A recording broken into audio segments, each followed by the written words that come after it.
Hudok. Philliphudok. Okay. What would your title like to be for this particular story?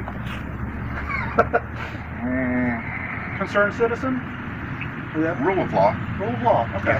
All right. So we went through a process today. What happened here today at the Elkins Division of Motor Vehicles? Okay. Well, today I just had to get a new driver's license simply because my previous one, the address was wrong because of a 911 address change. So I came here to get my license renewed, and as you can see, I have a Native American attire, which I did in my other license that I had from down at Flatwoods at the DMV. This is actually a 19-year ordeal that began in 2000 when two people and I negotiated with Governor Manchin to get a non-biometric driver's license because we didn't believe that our face should be mapped and we should be put into a international criminal database called Interpol.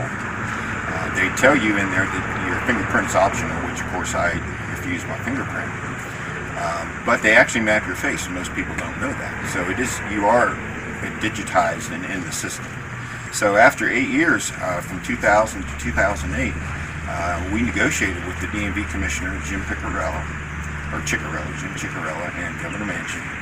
In 8/8 of 08, they agreed to an accommodation where we could have a license and our digital image would be erased, and they would keep an actual printout in Charleston in a filing cabinet. But they said it could be a problem for us because if we're driving out of the state and someone wanted to check us on a weekend, they couldn't check, to see if we are indeed, valid owners of a driver's license in West Virginia.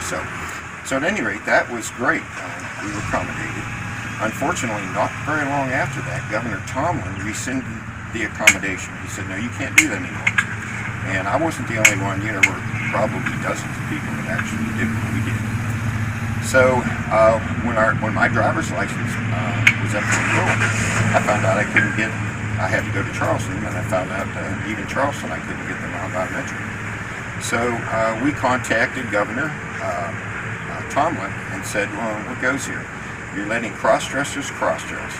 You're letting women wear burqas, but you're not accommodating our Christian beliefs. We got no answer from Governor Tomlin. So Pastor Butch Paul, his brother Richard, and I, who were the three original people who negotiated with then Governor Manchin, went to the Flatwoods DMV, and we called it a tea party at the DMV. And we were all dressed up like this. And actually, we didn't contact the media or anything, but in the 19 years since all this began, I've just seen our country go downhill as far as Christians not being treated equally. And it's a shame that our country was founded on Christian principles and has the Ten Commandments 3 places on the Supreme Court in Washington, D.C. Now Christians don't even have the rights that they're giving other persuasions, people, religions, whatever. So therefore, this is a statement that to show people what's going on and give them a little truth about what the driver's license really is. And so it's my way of making a statement of what my convictions are. And I think a lot of people have the same convictions. So do you object to the photography or the biometric aspect? The biometric aspect. I didn't have a problem with getting a picture and them keeping it in Charleston, which they did. They just actually put it in a filing cabinet rather than in a computer that was who knows where it is. So no, I didn't have a problem with the picture. I do believe that, as like with voting and that, we do need identification for voting. And I have no problems with my picture ever being used for voting purposes. But no, I have no problems with that. It's just, making my uniqueness a number and used for identification is something that Christians should be able to see in the Bible. So where do we go from here? Do you have a group together and maybe try to get this law reverted back, or where do we go?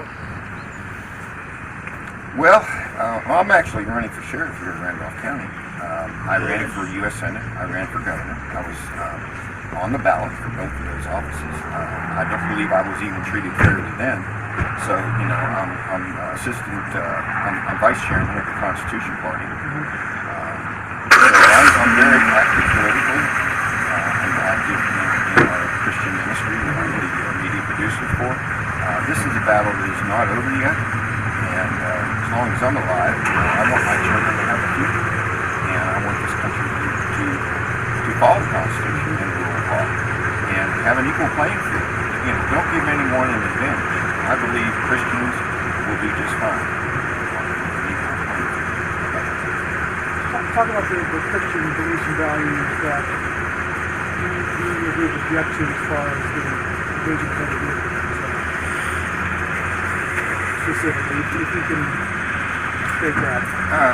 Well, simply, you know, me surrendering my uniqueness as a number to the government flies against Revelation, the book of Revelation, where it talks about, you know, having a mark and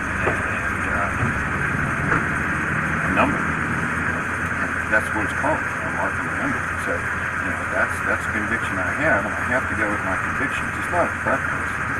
If it was a preference, you know, I can negotiate or compromise on preferences.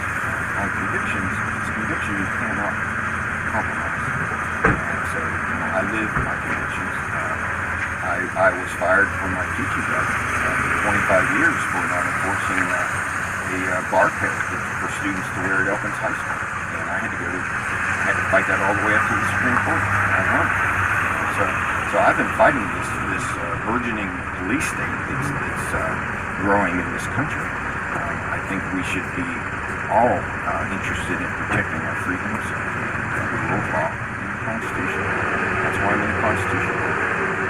If some of our viewers see this and they behind you 100%, is there a way they can contact you? Is there a group they can join or get more information? How do they get in touch with you? Well, my number's listed in the phone book, Philip Hudock. I have a Christian ministry. I have two Facebook pages. Philip Hudock's one of them. I also have Call the Decision on YouTube and Philip Hudock on YouTube. I have numerous videos. Okay. So people can track you down on Facebook. Oh, absolutely. Okay. Yeah. Are you actually Native American? No, but I drive a Jeep Grand Cherokee. Okay. That black one. So, you know, I don't claim to be Pocahontas like her. Okay. But, you know, I am standing for my convictions, and this is really a Tea Party at the DMV. Perfect. Anything about today or about this issue that I need to know that I didn't ask you? Is there a point you want to stress? No, I'm very pleased that I had no problems today. When I was at Flatwoods, they refused to take my picture, and I asked them to call Charleston and talk to the governor's office. And so, no, they've been very good here. I get along with the manager. You know, I had to get petitions to get on the ballot, and I did it right here at this DMV over a period of several months, both when running for U.S. Senate and for governor of West Virginia. All right. Perfect. Thank you, sir. I need to get some video.